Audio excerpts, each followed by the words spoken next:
East India company अब factories से नहीं रूल से इंडिया चला रही थी। रेगुलेटिंग एक्ट के बाद ब्रिटिश पावर सेंट्रलाइज तो हो गई, पर यह भी काफ़ी नहीं था।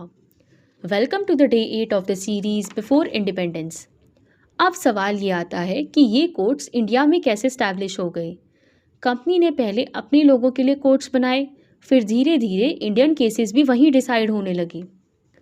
इतना सब कुछ हो गया और मुगल्स ने रोका क्यों नहीं? पर सच तो ये है, मुगल एम्पायर्स वीक हो चुकी थी। जहांगीर और शाहजहां के टाइम पर मुगल्स बहुत पावरफुल थे, पर औरंगजेब के बाद सेंट्रल पावर टूटने लगी और इसी गैप का ब्रिटिशर्स ने फ़ायदा उठाया। अब इंग्लैंड को लगने लगा कंपनी हाथ से निकल रही है। एक ट्रेडिंग कंपनी आर्मी चला रही है, टैक्स ले रही थी और कोर्ट भी चला रही थी। यही सब इंग्लैंड के लिए डेंजर सिग्नल था। इसलिए 1784 में ब्रिटिश पार्लियामेंट ने एक और बड़ा स्टेप लिया। इस लॉ का नाम था पिट्स इंडिया एक्ट 1784। अब सवाल ये है, एक्ट क्यों लाया गया? देखो, रीज़न सिंपल था।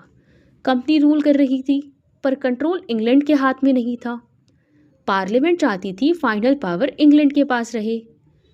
इस एक्ट को ब्रिटेन के prime minister William Pitts the younger ने इंट्रोड्यूस किया ताकि ईस्ट इंडिया कंपनी को कंट्रोल में लाया जा सके। इस एक्ट ने पहली बार क्लियर कर दिया, कंपनी ट्रेड करेगी पर गवर्नेंस इंग्लैंड के कंट्रोल में रहेगा। एक नई बॉडी बना दी गई, बोर्ड ऑफ कंट्रोलर और बोर्ड ऑफ डायरेक्टर। इस बोर्ड में ब्रिटिश गवर्नमेंट के लोग थे। मतलब अब इंडिया के इंपॉर्टेंट डिसीजंस कंपनी नहीं, इंग्लैंड डिसाइड करेगी। कंपनी के डायरेक्टर सिर्फ बिजनेस देखेंगे और बोर्ड ऑफ कंट्रोलर पॉलिटिक्स और एडमिनिस्ट्रेशन।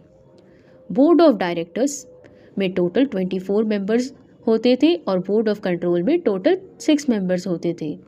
गवर्नर जनरल की पावर बढ़ गई।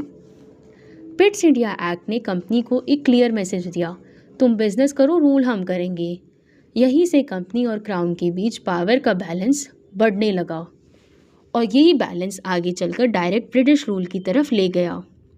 आगे क्या हुआ वो हम नेक्स्ट पार्ट में देखेंगे। Till then, wait for the next part and please do subscribe my channel Important Facts.